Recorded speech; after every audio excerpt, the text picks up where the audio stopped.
Finalmente! Eu vou trocar o escapamento da ninjinha.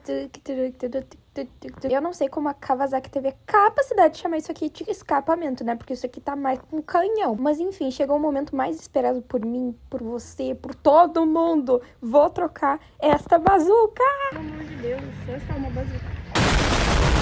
A ponteira que eu escolhi foi essa aqui da Dizars, que é uma ponteira muito bonita, fora que ela tem um ronco legal e o custo-benefício é ótimo. Vou lançar depois um vídeo completinho no YouTube de como foi pôr essa ponteira na minha moto, pois eu tive muita dificuldade e não achei nenhum vídeo que me ajudasse. Agora eu vou mostrar pra vocês o antes e depois do ronco da minha ninjinha.